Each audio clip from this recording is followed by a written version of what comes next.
Hello, good morning.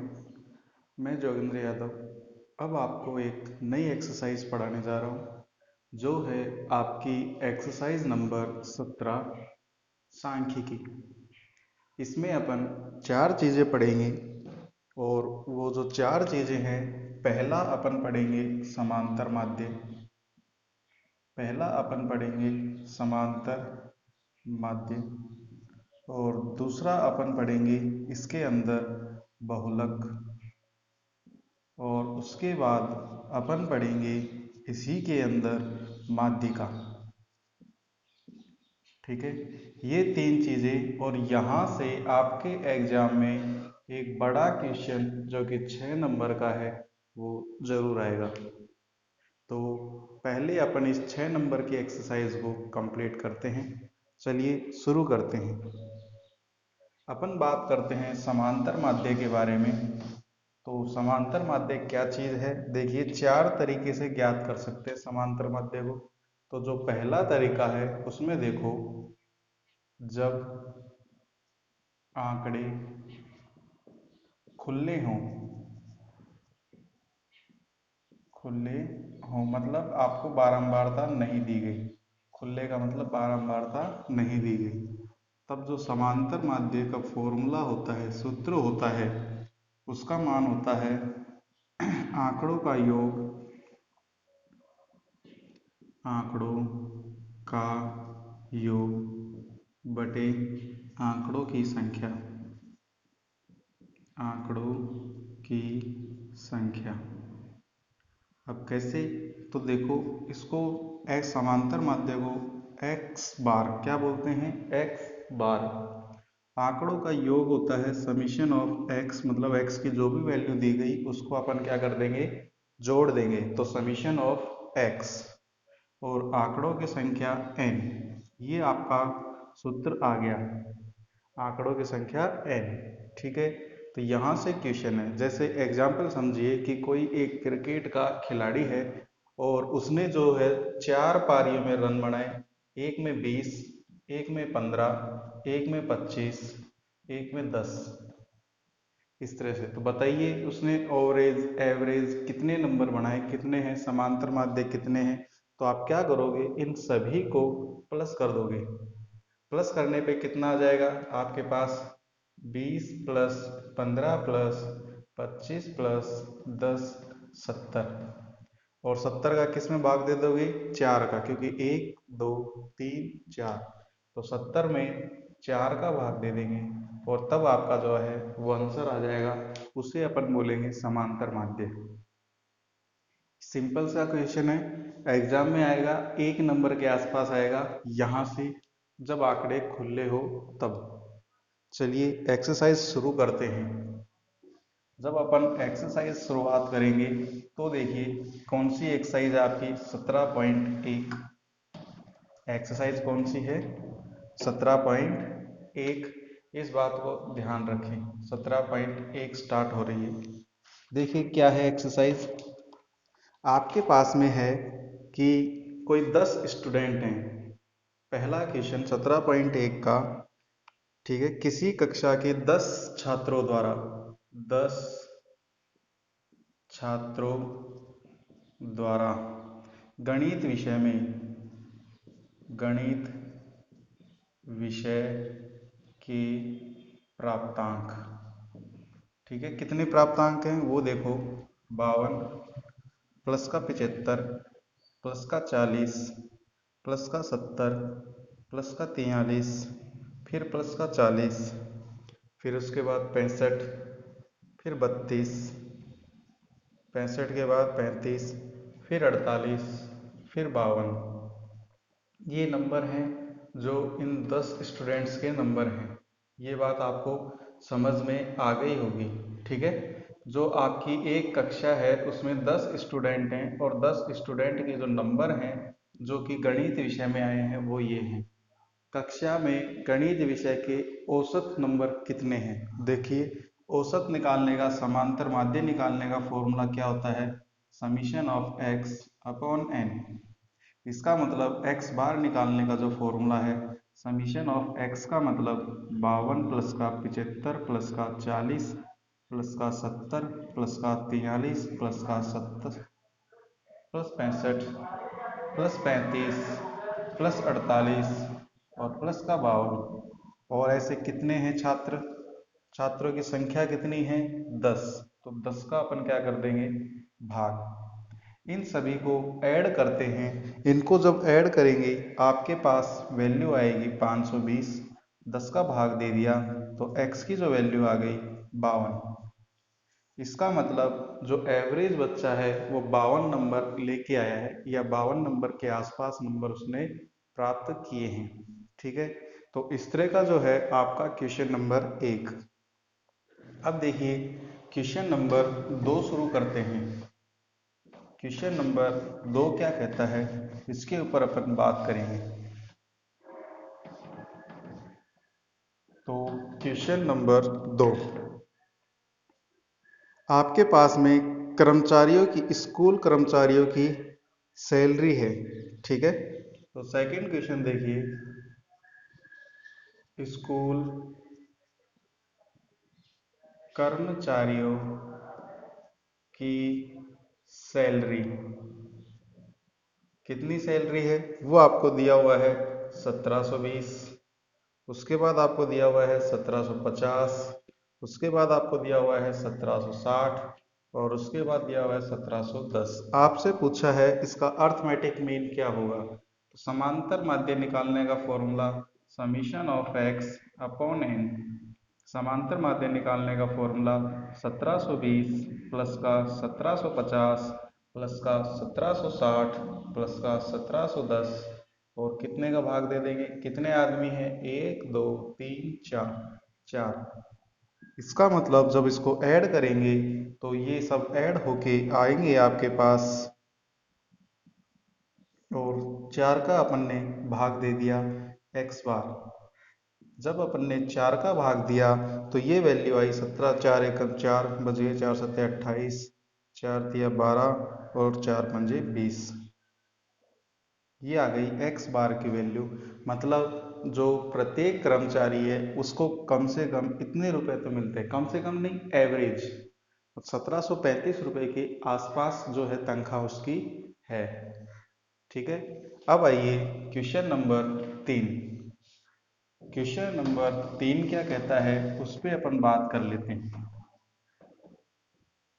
तो question number 3 है आपके पास कि यदि, देखिए यदि क्या है आपके पास में है 3 4 8 5 x 3 2 1 और 4 का समांतर माध्य। ठीक है, 4 नहीं का समांतर माध्य, का समांतर माध्य 4 है तो x की वैल्यू क्या होगी ये आपको बताना है। आगे बात समझ में। तो मुझे बताइए समांतर माध्य निकालने का formula summation of x upon n। समांतर माध्य कितना दिया हुआ है 4 दिया हुआ है, एज इट इज लिख लेंगे। इन सबको ऐड करना है, 3 प्लस का 4 प्लस का 8 प्लस का 5 प्लस का x प्लस का 3 प्लस का 2 प्लस का 1। टोटल कितने हैं 1 2 3 4 5 6 7 8। 8 का भाग, ये 8 इस 4 से जब व्रज गुणा होगा तो 32। 3 और 4 7 और 8 कितने हो गए 15 और 5 20 और 6 26 प्लस x। 26 को जब इधर लेके आ जाएंगे 32 माइनस का 26 बराबर x। तो 6 किसका मान हो गया x का। ये आपका आंसर, x का ही मान पूछा था जो कि आपके पास कितना आ चुका है 6। ये अपन सॉल्व कर चुके। अब देखिए क्वेश्चन नंबर 4। क्वेश्चन नंबर 4 के बारे में अपन बात करते हैं। क्या है क्वेश्चन नंबर 4।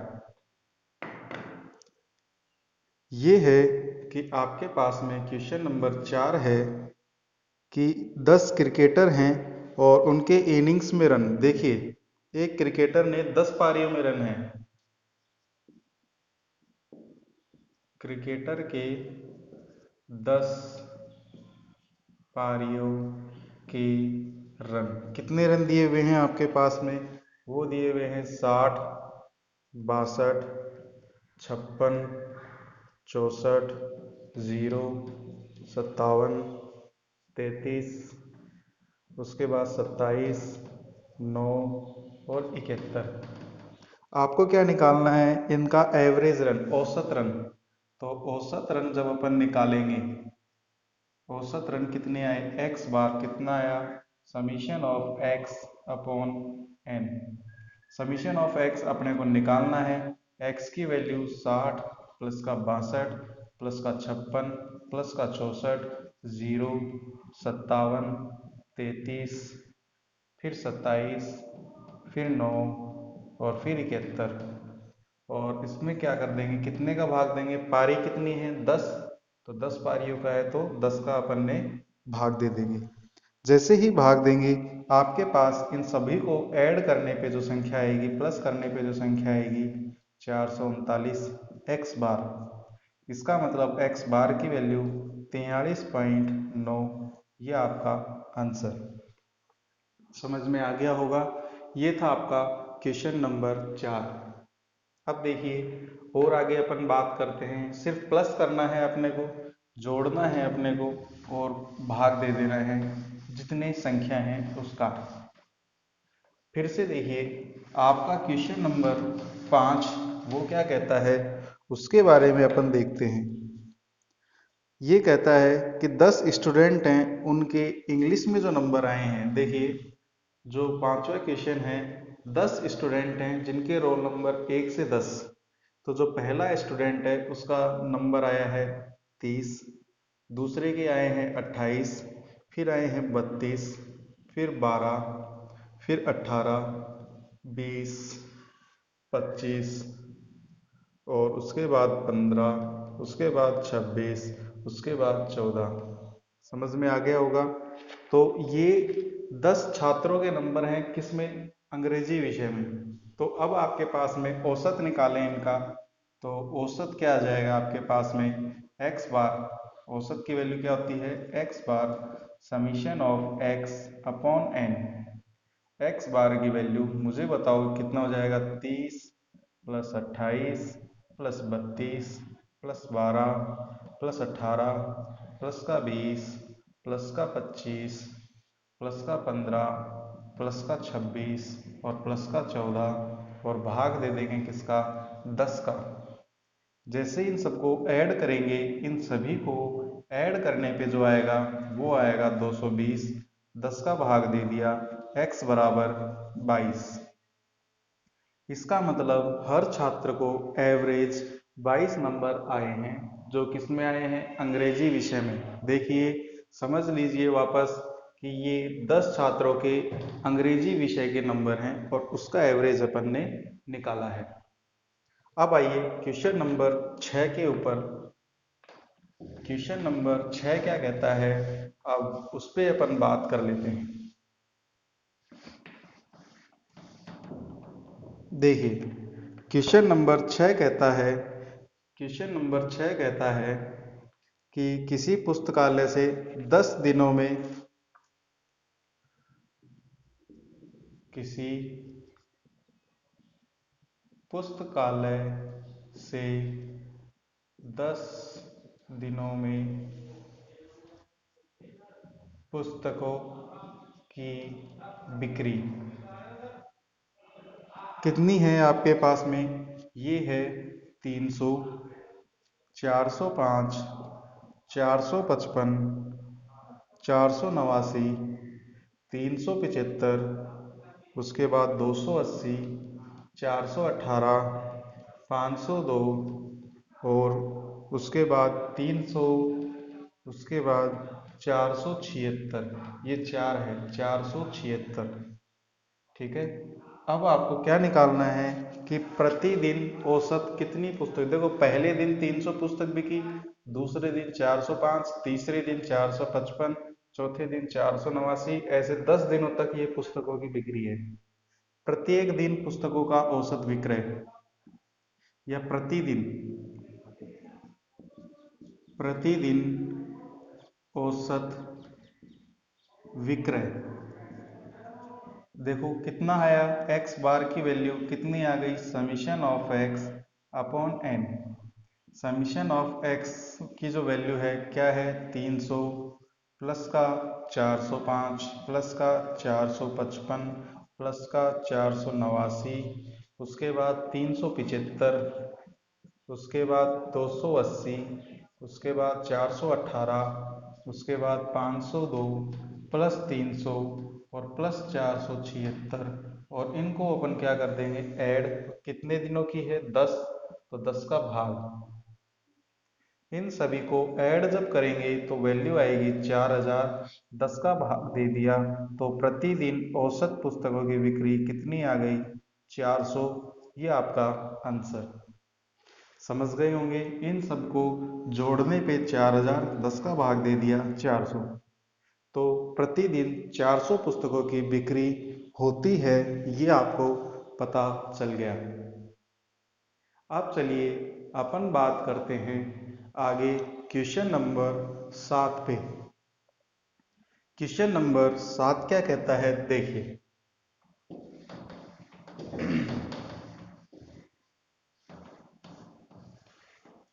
क्वेश्चन नंबर 7 के बारे में अब अपन बात करेंगे कि क्या कहता है क्वेश्चन नंबर 7। क्वेश्चन नंबर 7 है कि कक्षा ए। देखिए क्वेश्चन नंबर 7 क्या कहता है, एक स्कूल में 2 कक्षाएं हैं, तो कक्षा ए इसके 25 छात्रों का भार, 25 छात्रों का औसत भार कितना दिया हुआ है आपको, ये दिया हुआ है 51 केजी। मुझे बताइए जब इसकी वैल्यू 51 केजी आपको दे दी, औसत भार निकालने का जो सूत्र है, औसत भार निकालने का जो सूत्र है वो कितना है, सभी छात्रों का, सभी छात्रों के भार का योग बटे छात्रों की संख्या। ठीक है, सभी का मतलब यहाँ पे कितने छात्र हैं, 25। औसत भार कितना दिया हुआ है, 51।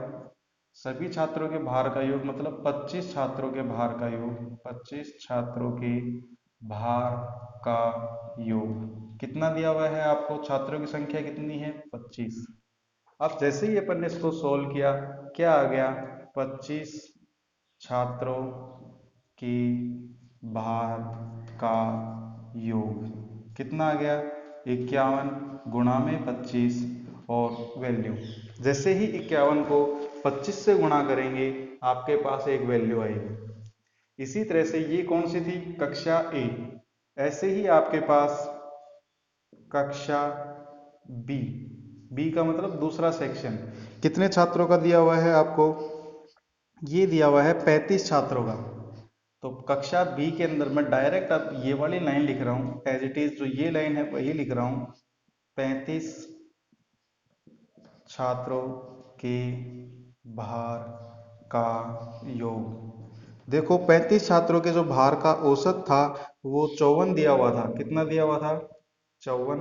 तो डायरेक्ट ये वाली लाइन लिख देता हूं, 54 इंटू 35, और जब इनको गुणा करेंगे तब आपके पास दो वैल्यू आती है, ये आ गई 1275 केजी, और जो ये वैल्यू आ गई 1890 केजी।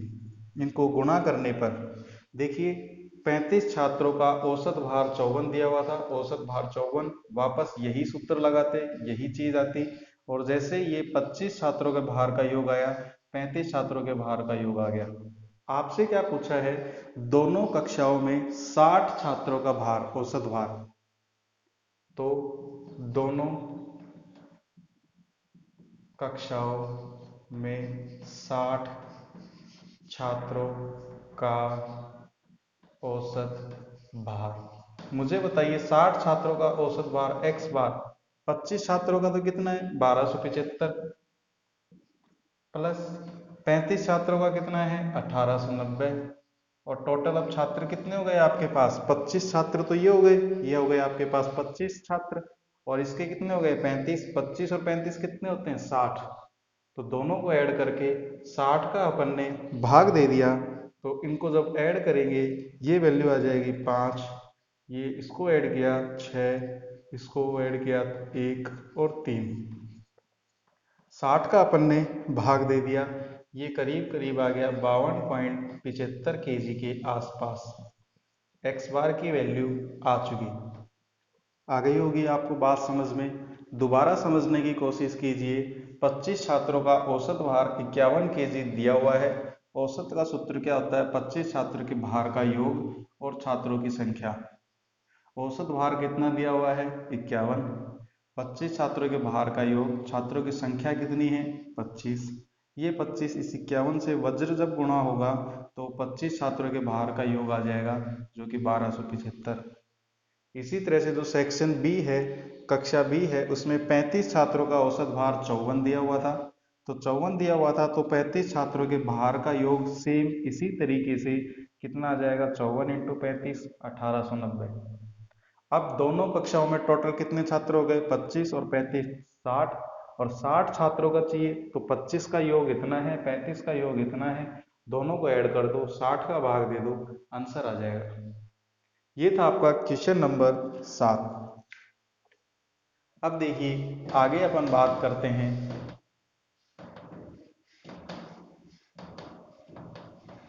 जब आगे अपन और आगे बात करेंगे तब क्या है, देखिए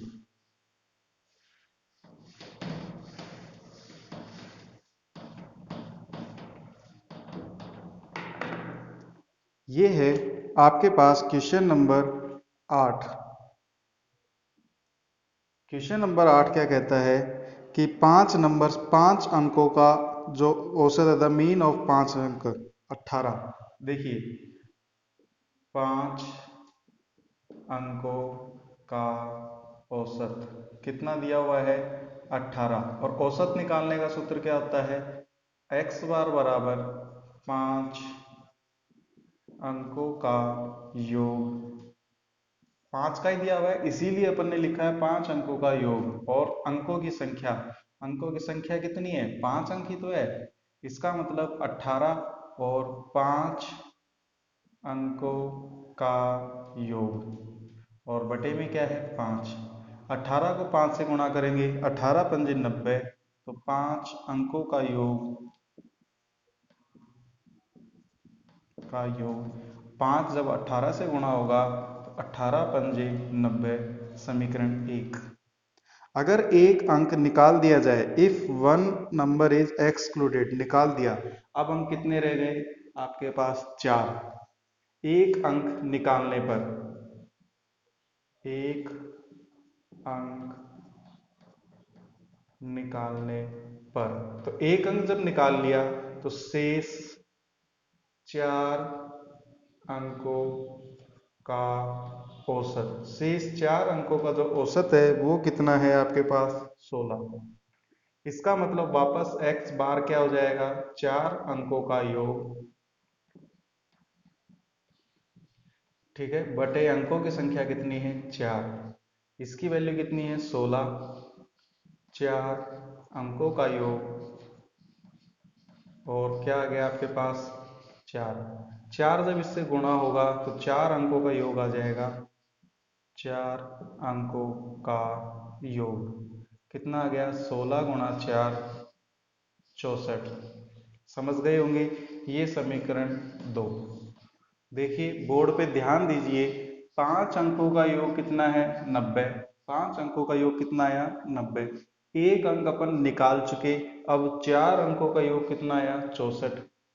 एक अंक निकालने के बाद 4 अंक का योग कितना आया? 64। तो जो निकाला गया अंक है, निकाला गया अंक जो है वो समीकरण इसमें से 5 अंकों का योग जो अपन करेंगे, 5 अंकों का योग माइनस 4 अंकों का योग। फिर से देखिए आपके पास में क्या है? 5 अंकों का योग 90। 5 अंकों का योग कितना? 90। एक अंक निकाल दिया, अब योग कितना बच गया? 64। तो इसका मतलब 90 में से 64 माइनस कर देंगे, तभी आपके पास 26 उत्तर आ जाएगा। क्या तो ये जो 26 है ये आपका आंसर है या निकाला गया अंक है। जो आपन ने निकाला गया अंक पूछा है इसकी वैल्यू कितनी है, 26। इस बात को ध्यान रखें। ठीक है, तो ये था आपका क्वेश्चन नंबर 8। अब शुरू करते हैं क्वेश्चन नंबर 9। उसके बारे में बात करते हैं कि वो क्या कहता है। देखिए अच्छा क्वेश्चन था ये, एग्जाम में 1 नंबर में या 2 नंबर में आ भी जाएगा। ठीक है, तो आसानी से है अपन इसको सॉल्व कर पाएंगे। देखिए अब जो आपके पास है वो क्या है, 9वां क्वेश्चन, 13 नंबर्स का जो औसत है। देखिए क्वेश्चन नंबर 9, 13 अंकों का औसत कितना दिया हुआ है, 24।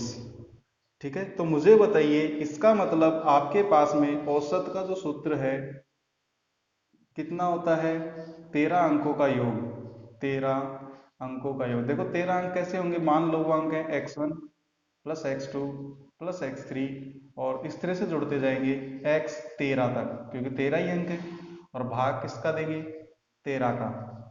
अगर देखो औसत कितना दिया हुआ है, 24। 24 बराबर ये कितना हो गया, x1 plus x2 plus x3 plus x4 plus x5 plus x6 और इस तरह से 13 अंक जोड़े गए हैं। अब क्या कहा है कि यदि प्रत्येक अंक में, यदि प्रत्येक अंक में कितना जोड़ने पर, इसको समीकरण 1 नाम दे देते हैं, 3 जोड़ने पर, जब अपन हर अंक में 3 जोड़ देंगे इसका मतलब x1 की जगह लिखेंगे x1 प्लस का 3 प्लस x2 की जगह लिखेंगे x2 प्लस का 3, x3 की जगह लिखेंगे x3 प्लस का 3 और इस तरह से जो 13वां अंक है x13 प्लस का 3। अपन ने हर अंक में क्या कर दिया, 3 ऐड कर दिया। अब जो नया औसत आएगा वो कितना आएगा वो पूछा है। समझ में आ गया, प्रत्येक अंक में 3 जोड़ने पर, x1 में 3 जोड़ दिया, x2 में 3 जोड़ दिया, x3 में 3 जोड़ दिया, प्रत्येक अंक में 3 जोड़ने पर नया औसत क्या आएगा वो आपसे पूछा है। अब देखिए इस समीकरण को सॉल्व करेंगे, x1 plus x2 plus x3 plus x4 plus x5 ऐसे तो चलेगा।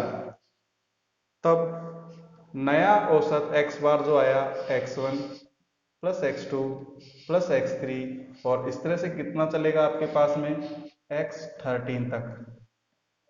ठीक है, तो ये आपके पास आ गया x1 plus x2 plus x3 plus x4 और इस तरह से x13। अब 3 देखिए, 3 फिर दूसरी बार 3, तीसरी बार 3, चौथी बार 3, पांचवी बार 3, ऐसे कितनी बार 3 आया है, 13 बार।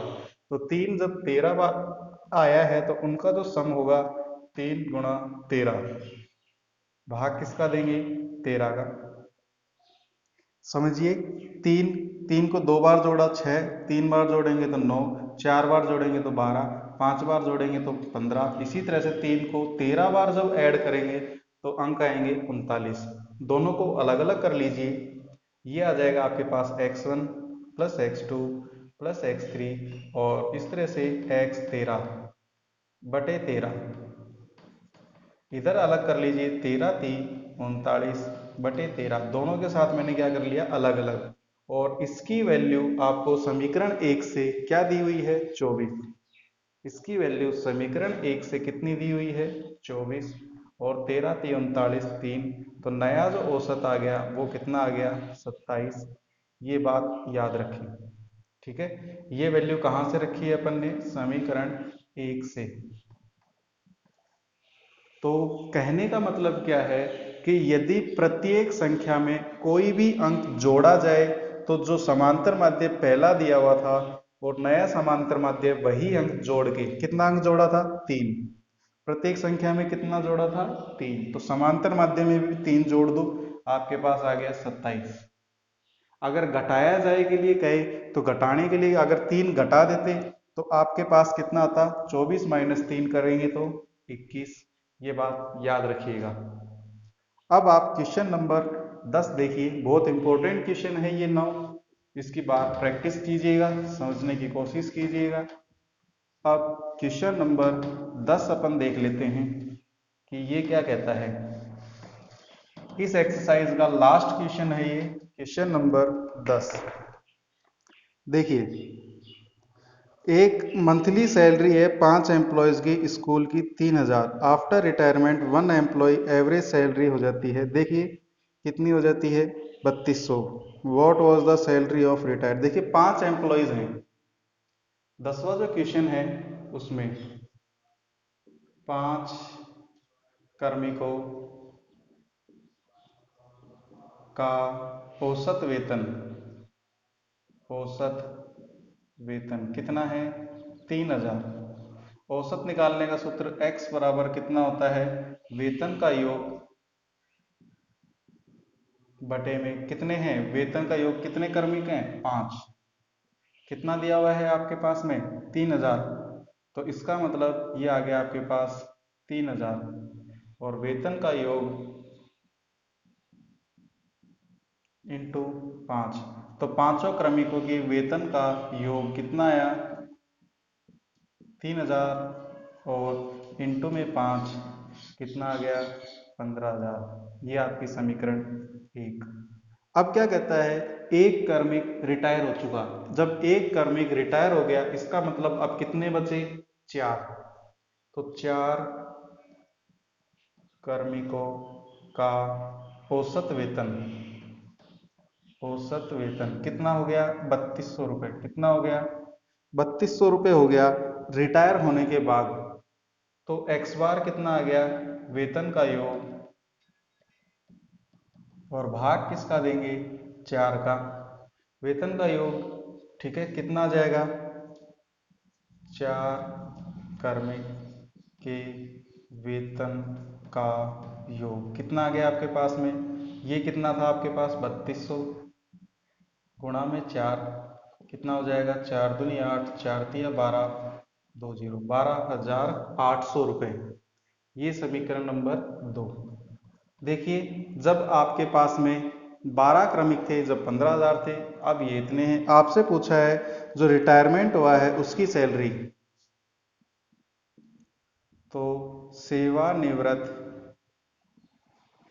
कार्मिक का वेतन, इस टाइप का देखो पहले कर चुके अपन एक क्वेश्चन, तो वही अब है। 5 कार्मिकों का वेग कितना, औसत कितना है 15,000, 4 का कितना है 12,800। तो 15,000 में से 12,800 को माइनस कर देंगे, कितना बच जाएगा आपके पास में, 2,200। मतलब जो रिटायरमेंट कर्मी है उसका वेतन कितना था, 2200 रुपये। ये आपका सवाल हो गया, समझ में आया होगा।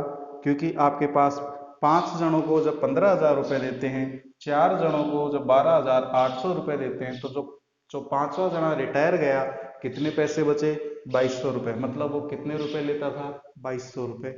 ये बात याद रखें। तो इस तरीके से ये आपकी 17.1 कंप्लीट हो गई। इसके सारे क्वेश्चन, एक एक क्वेश्चन मैंने आपको करवा दिए हैं। आपको इन क्वेश्चंस की दोबारा प्रैक्टिस करनी है, वीडियो को एक बार या 2 बार देखने की कोशिश करनी है और क्वेश्चन सॉल्व करना है, ठीक है। तो ये चीज़ याद रखें। देखिए इसी एक्सरसाइज का है एग्जाम्पल नंबर 3 है, उदाहरण 3 है। इसको मैं हल्का सा समझा देता हूं। क्या है कि 8 क्रमागत विषम संख्याओं का औसत, 8 क्रमागत